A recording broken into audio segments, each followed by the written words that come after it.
Episode 8. Episode 8. Here we go. And we're sure about that this time. Yeah. Again, we're always going to be double checking that now. Yeah. Episode 8. Performance reviews. Oh my gosh. So this should be good for anybody that's been working for a living for any amount of time. Hopefully you've had a performance review. And hopefully maybe you've had good ones. But odds are my experience is that a lot of times it's tough. So this topic came up because a couple of weeks ago I was talking with a client. They were doing their annual performance reviews, and one of their younger associates came in for their annual performance review, and the person said, "I'm super excited about my performance review this year." And the person said, "Well, that's great. You know, what makes you so excited?" The person said, "I'm killing it. Yeah. I'm absolutely killing it."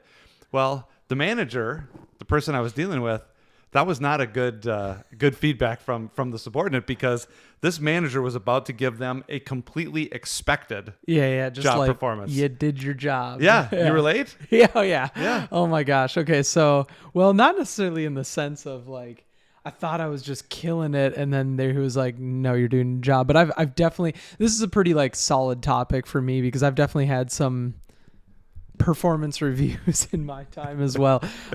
Like an initial one that kind of comes to mind. Well, even before that, one of the biggest pieces of advice that I got when I was kind of starting my career was actually from a guy who I've mentioned on this show before, but one of my best friends, Buddy. Yeah. So Buddy, he was like, just keep track of your successes throughout the year, because when you have a full year and then you get to a performance review, like nobody but you is ever, and you're not even going to remember what happened all throughout the year. So just keep like a Word doc on the side, a running list, so you can remember all the things that happened. So then when you do go into a performance review, it's kind of like, well, at least you have something to back up your claims, right? Because if you go into it and you're like, "Oh man, I'm killing," and the guy's like, "No, you're not.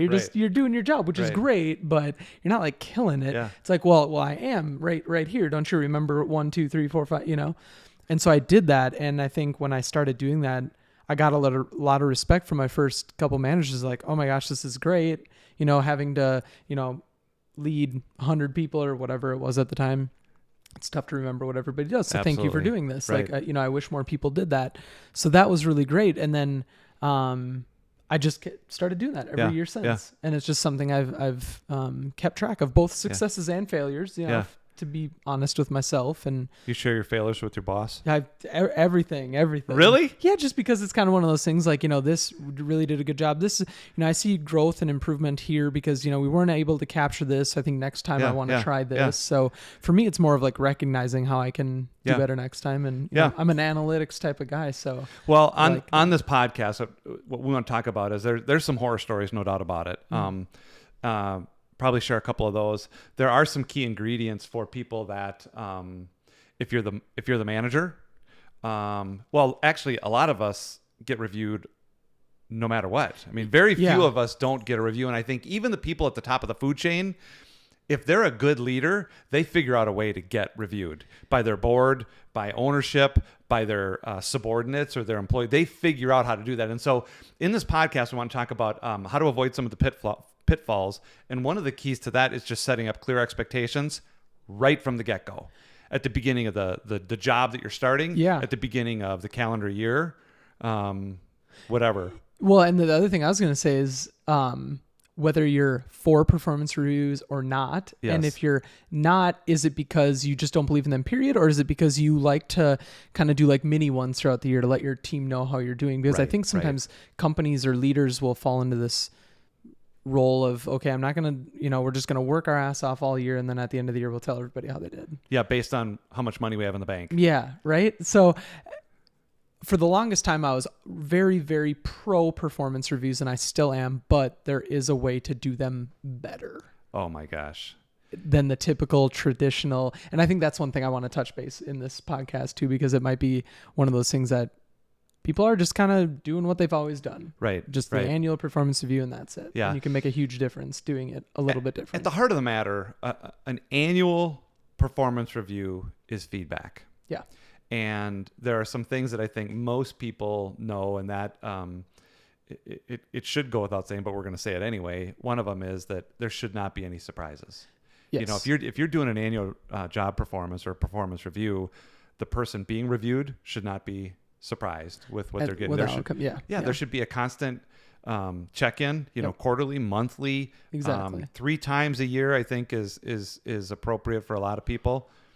Or even on like a project basis. If you're in a position Amen. where you're like a project manager or something where your team has like these strategic projects that go a few times a year, when you do the project at the end, you assess, you reassess, you do all these things because you are not only looking for your successes, but your failures. So it just naturally fits in to do a little mini performance review. Okay, we had this big project. You have a team of, whatever it is. Since I'm in more of the marketing and brand strategy role, I'll use that as an example. Like if you have, the content person, the analytics person, the social media person, the, graphic designer, like all these positions, like, okay, let's review how we did on this project along the way, what we can do different for next time. Yeah, absolutely. So that's, I'm a big proponent of that. Well, and I think you're raising a challenging issue for some is that on the creative side, and in some roles in some companies, it's tough to find measurable metrics to evaluate because it's fairly subjective or very subjective in some cases.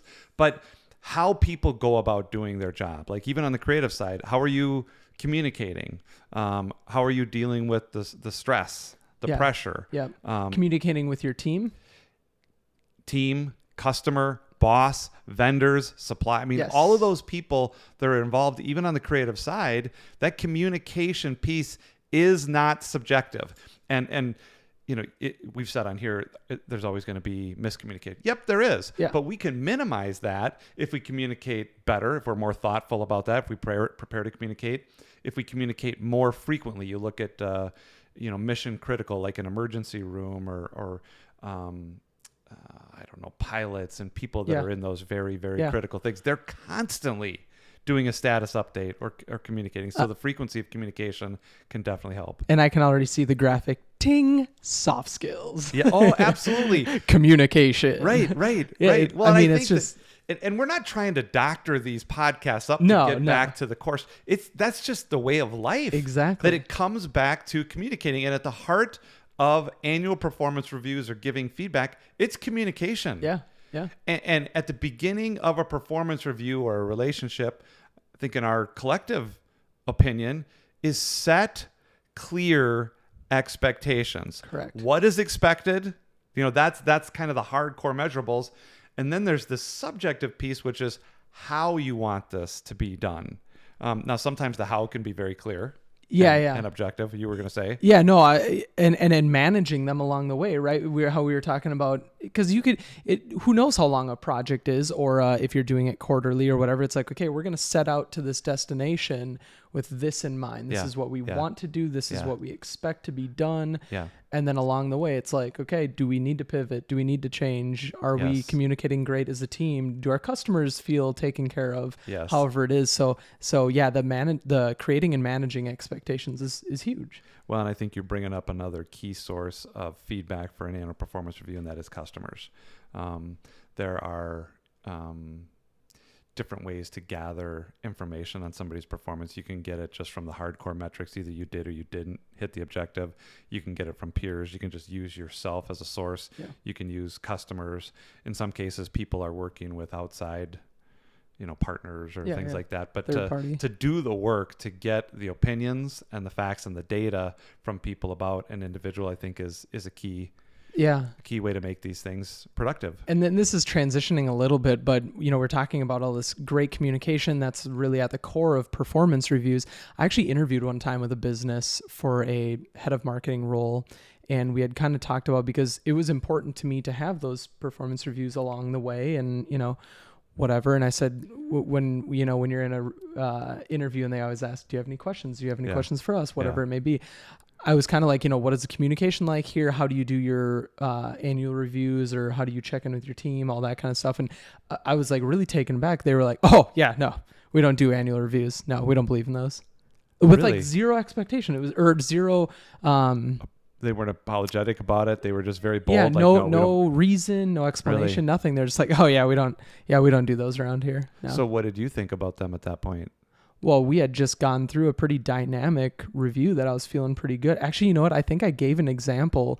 It was the same company where it was with the Best Buy effect where Oh. they asked about what would you do with the mattress in a box Yep. company, Yeah. And it was really dynamic conversation. So I was feeling really good. And that's why I wanted to see, how's the culture? How's the Right. communication? And then they said that and I was like, what? So, Wow. so when do you, like, how do you check in? How do you, Right. how do you as like leaders or, cause I think I was interviewing with like the VP and then the CMO or something. Yeah. So I'm like, how, Yeah. like, Yeah. to me, that just seems like there would be a lack of communication. But had they come back and be like, well, we don't do annual reviews because we do quarterly, or we don't do Okay. annual reviews because we have team meetings every single day, or But they didn't say that. Nothing like that. Yeah. It was so bizarre. That is bizarre because I just think, at least as far as my beliefs and my experience, that constant checking in, whatever constant gets defined as weekly, Yeah. monthly. Yeah. But I think about this client of mine the other week that was, panicking, to put it politely. Like this young person is coming in, they're feeling really good. Now the manager in that case thought, this subordinate is just out of line. I mean, that they're just wrong. It's bad. Well, you can imagine what that's doing to the quality of that relationship. Exactly. Yeah. By the time that this performance review got completed, they're both feeling bad because the employee didn't get the rating that they were absolutely expecting, which is killing it. They got, in my world on the performance reviews, there's only 3 outcomes. You either exceeded the expectations that you agreed to, Yep. and I'm saying that on purpose, because if you're doing this right, you set the expectations out as the leader or the manager and say, okay, do these make sense to you? Yes or no? Do you have any questions about them? Yes or no? Do you accept these? Yeah. Yes or no? So what? No, and you brought up a really good point. It's really what's the word I'm looking for now?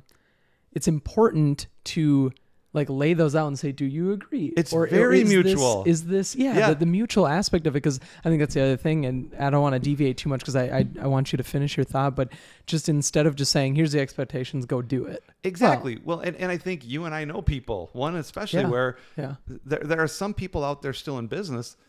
They don't care whether you accept the expectation. It's like, you're working for me. This is what you're going to do. How it's done. Get busy. Yep. Okay, well, if that works for you and you can find people that like that, and I'm not judging. I'm just saying that people want to be engaged these days, and there's a climate and an environment in the world, and I think especially in good businesses, where employees at all levels want to be engaged in a lot of things, especially their own performance. Yeah, exactly. And so that's a very important expectation to get set up. And anybody that's ever worked for me, will say, I laid it out and say, okay, does this seem reasonable? Does this seem relevant? Why this would be important for you to do? And then before we move on with the year, it's like, okay, if you're the guy, Adam, I'd say, okay, Adam, do you accept these? Do you accept these as your expectations of what you want to do? Yeah.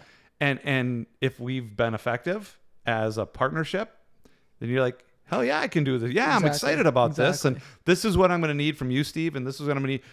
Awesome. Yeah, we can make it happen. Here's how. Yeah. So they can exceed, they can meet.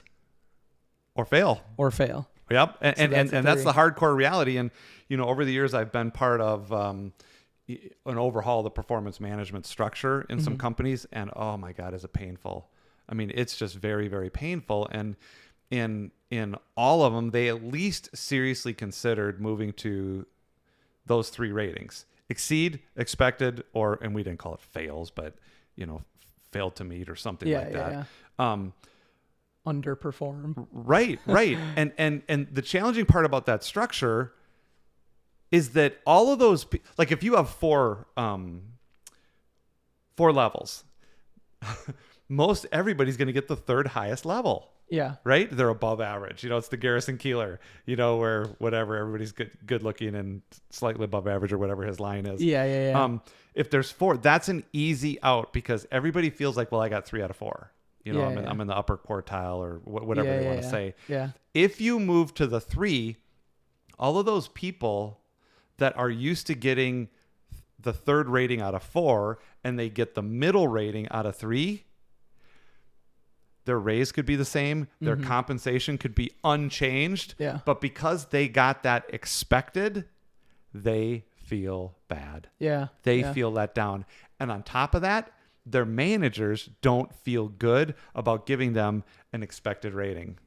So that is, in the end, and I'd love to hear from people if they want to challenge that, but that's the only three outcomes. You either did more, you did what we expected, or you didn't make it. Yeah, and again, people are going to feel bad that, oh, you did what you expected, but you're hired for a job to do a specific job. So if you did that job, that's still a success. Right. That's great. Right. That means, yes, you did your job. That's awesome. We love it. We have, this is still going to continue. Yeah. Like all of Yeah. that stuff. Probably Yeah. get a little bit of a raise, Right. the standard corporate, whatever it is, Yeah. 1 to 5%. So a meaty part of, I think, this podcast for people that I want to make sure is clear is in that expected range in the modern day, where we're at right now, is this concept of people doing more this year than they did last year. Yeah. That doesn't mean that you exceeded. Yeah. Every business needs to grow. As human beings, we want more money. If we're into health and things like that, we want to be stronger and more fit. We all have this. I mean, trees don't stop growing. They don't get to a certain point and say, well, we're done. That's a stupid example, but businesses need to grow. So in that middle expected rating is the expectation that this year you do more, better, faster with less than you did last year. So that person coming into my client's office the other week saying I was killing it, they felt like they were killing it in part because they did more, better, faster with less than they did last year. And that was a big letdown to them. What do you want to say? So do you think business, I don't know how to word this. So when I hear, and again, this might be a generational thing, but when I hear, hey, you have to do more, better, faster with less. Yeah. I'm like, that sounds like a bigger challenge to me, not necessarily the job I was hired at. Yeah. Right. And I'm just trying to think from, the average employee standpoint. So if you're able to accomplish that, that means you're probably saving the business a little money, probably making them a little bit more money. Yep. And what you're doing is a little bit better. Yes. So I can see a lot of people being like, well, I deserve a raise then. Yeah. I deserve a bigger raise. Yeah. Yep. So let's take one moment, like a brief moment right now, and talk about the dollars side of this. Is that there's different ways to compensate people. There's there's the cost of living increase or the standard raise that people are going to get. You can get a bonus, right? Just a cash bonus that said, hey, you kicked ass, last year. Here's 10 grand. Yep. You can get a raise which says, look, if you're making $100,000 a year, we're going to bump your pay by X amount of percent. Now, the cost of living can be, usually that's a percentage, obviously, and then the raise can be a percentage. In some cases, people will get a raise and a bonus. Okay. So to your point, you have to have a structure of a compensation system.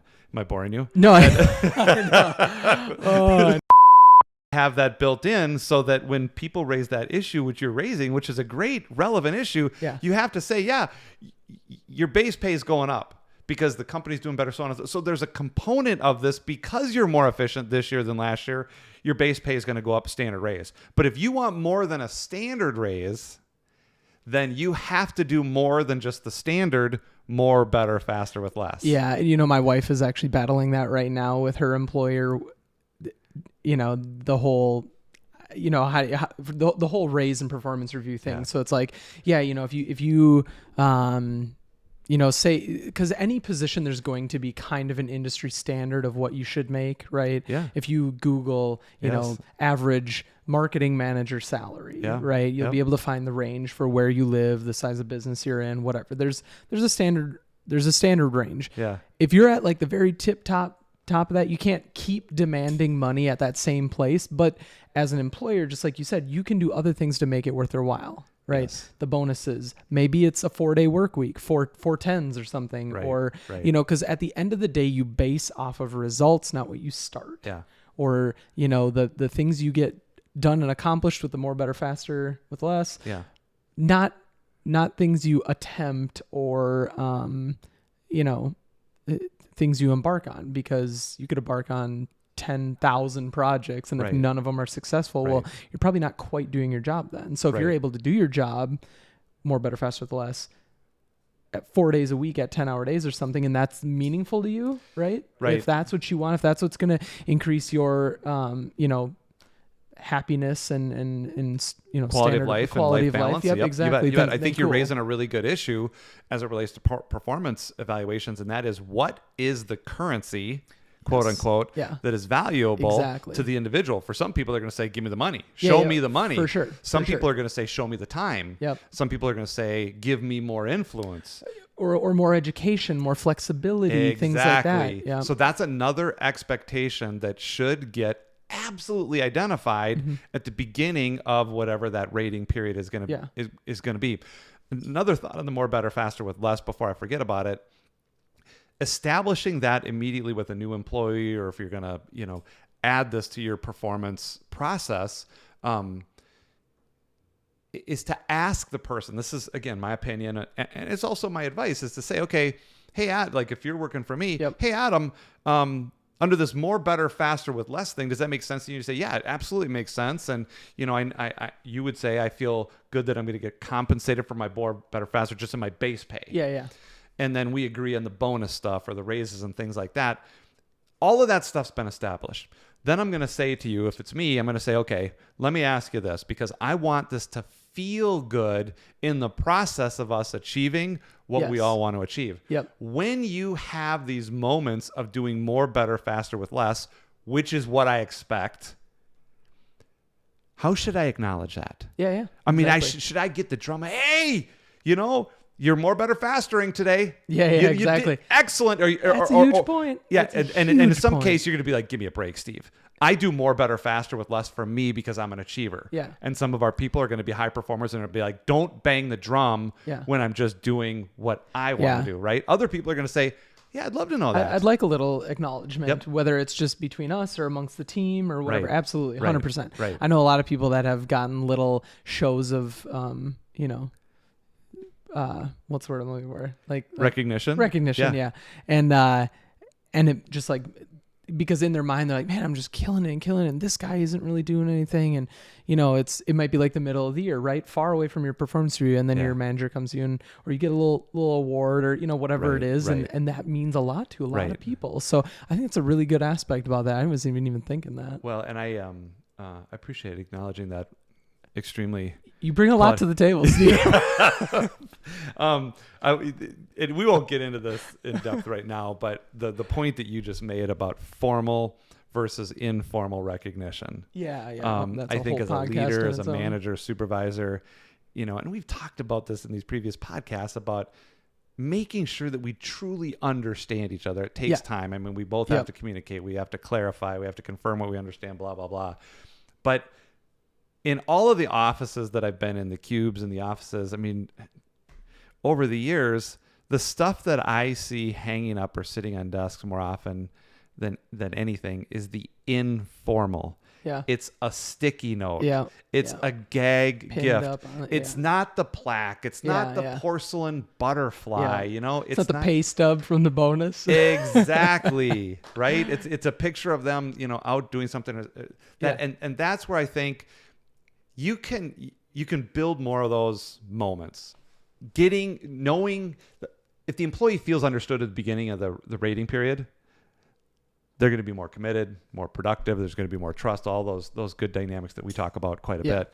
But at the end, they're also going to perform better because they know exactly that they're in a good place by their definition. So I kind of want to maybe switch gears a little bit and talk to the employee. Maybe. So I want to give an example, and I just want to throw an example out there and kind of see what you think of it, and maybe some people that are watching can relate. So I had a performance review one time where, again, I keep my successes doc, and from the previous year, your goals and your things are laid out. Hit all my goals, exceeded them. Right. Yeah. Had all the proof plus more. Plus there are a lot of things that come up throughout the year. Cause maybe you get, 3, 5, 7, whatever it is, like actionable goals to do each year. I want to grow this department by this much. I want to make sure, our socials and digital presence increases this much and overall revenue increases this, whatever it is. Right. Did all those, exceeded expectations, highest revenue year of the company, blah, blah, blah. And I got to the performance review and I was like, here it is. And I was like, I feel really good about this, kind of the same thing. And I was like, well, I know, because I have my things right here. And it was just met. Things meaning the expectations? Or The expectations, the successes. Yeah. Yep.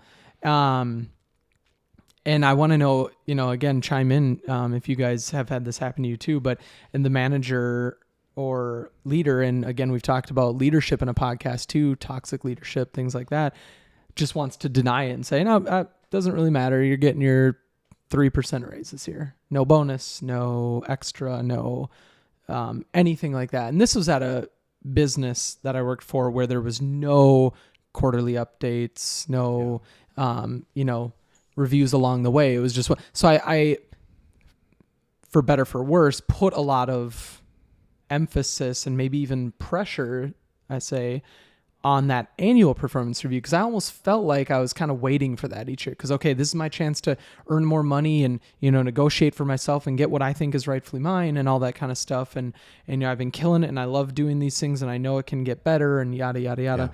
And it was, as an employee, it was really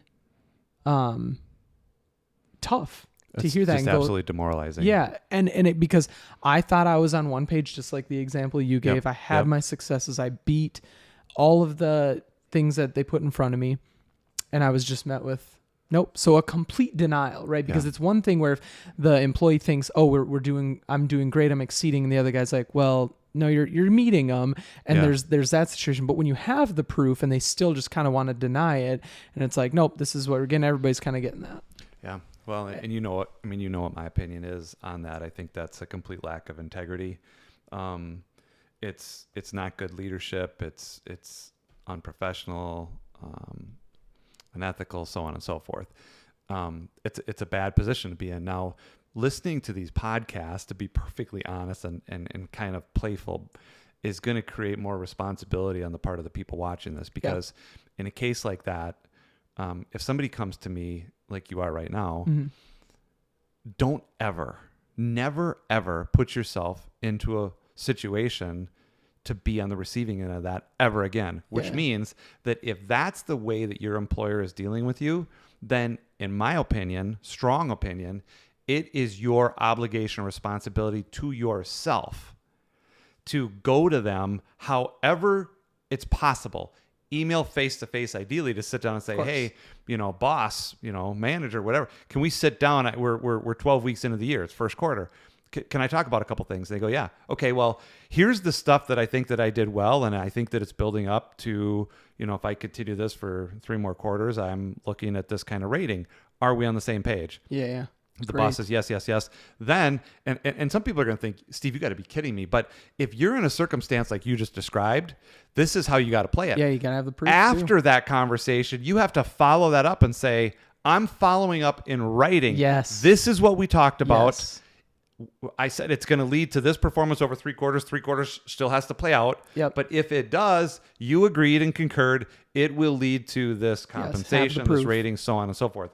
You do that at the end of second quarter. Do that at the end of third quarter.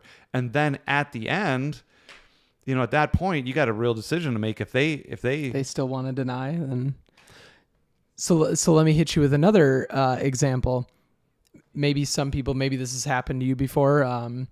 Have you ever been in a performance review and everybody agrees that you're exceeding your expectations, and you're like, this is kind of what I'm thinking for a raise or bonus or however it goes. Maybe they tell you a number, and then they switch it up on you and they say, well, okay, I'll give you your number only if you accomplish X, X, and X. Of the new year, yeah. Right. So something in the future. Whereas I'm a big believer that performance reviews are based on the previous time period, whether that's the quarter, the year, whatever. Yeah. So for them to put a stipulation on it that, you have to accomplish this in the new year to get that. Yeah. Raise, and so you're saying whatever. In that scenario, they acknowledged that what was done at an exceeded expectations level. Yep. But they're trying to get more work or delay a payment, whatever their reason is. Probably both. Again, you're talking about circumstances that just really low trust, low integrity, my opinion here. And I think it's there's some real dysfunction there. I certainly wouldn't tolerate that more than once or twice at the most before I say, I'm out of here. I think that, Yeah, that's a real indicator that you're dealing with somebody that is not focused on the mutuality of the quality of the relationship, setting the performance evaluation piece off to the side. They're not building a quality mutual relationship by doing those things. And we want to hear from you guys. We laid out a couple examples today, but if you have any other examples or things you want advice on, let us know. Put it down in the comments. And it is a challenging thing, and I want to make one related scenario note, and that is, I think in relationships, I used to do this with my kids a lot after Angie died, where I would expect things, but I wouldn't tell them. And then the minute that they came to me and wanted something, I would say, well, you didn't do that. Yeah. And they would feel like, oh, you jerk, Yeah. Why didn't you tell me that? And I'd be like, well, I expect you to clean your room. I expect you to do the dishes. I expect you to brush it, whatever. Yeah. Where as the leader of the family, I guess at that point, I could have done a better job of communicating. And I think employees shoot themselves in the foot sometimes where they know this stuff is going on. They know that they're not being handled fairly. They know they're not being evaluated in a meaningful way. And they wait and wait and wait. And then they get screwed and they're like, oh, and they play the victim again. I'm not saying that that's the case with what you've talked about, but I really strongly encourage people, keep yourself out of that victim position. Plan ahead. Do everything you can. Absolutely. And a good leader, a good manager will love that. They will really respect you planning ahead on those things. And that in some ways too shows your leadership ability for when you have these performance reviews and it leads to the time where you need a promotion. Yeah. So we're hitting on another key piece right now of this performance management stuff. And you liked one of those other ideas that I said about, talking about how to plan ahead. Yep. What you and I are talking about right now also needs to be discussed at the beginning of the year. And that is, if we're going to work together, one of us is the leader and one of us is the employee.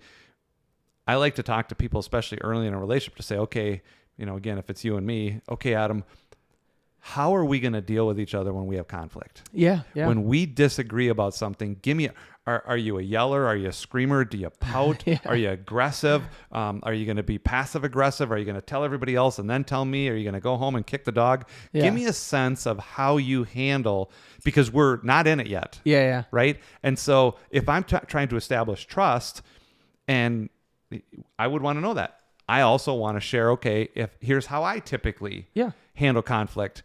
Now, if I'm really aware of myself, I'll say, here's what other people would tell you as it relates to how I handle conflict. Right? Yep, exactly. So I think getting that out on the table as well. Yep. It's good. No, I think that's a great part of that communication and building that trust and, vulnerability on both sides. Yeah. Absolutely. And I think all of this performance feedback stuff is also relatable to our personal relationships. Too many times, we don't give people feedback. We don't ask for feedback until it's too late, until we have a problem. So hopefully people are seeing the value of, not just the business related performance, but the personal. Feedback. Yeah. Yep.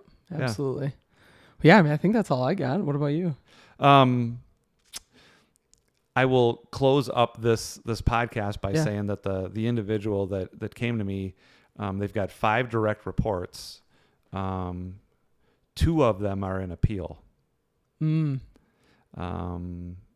And some of these, in the case of this individual, there's a union involved. And so that's got another added dimension where there will be, if it goes, I'm trying to advise them currently right now to get this solved before it goes in front of the formal mediator, whoever's going to do that. But it's very challenging when you don't do this stuff, and it's going to take time, and somebody in that scenario is going to lose. Yeah, exactly. Somebody's going to lose, and that's unfortunate for them. Yeah, because you never want, you always hope that a performance review, you can both come out of it being like content and satisfied and fulfilled and respected and all of those things. So just wrapping, this up, I think set clear expectations from the start.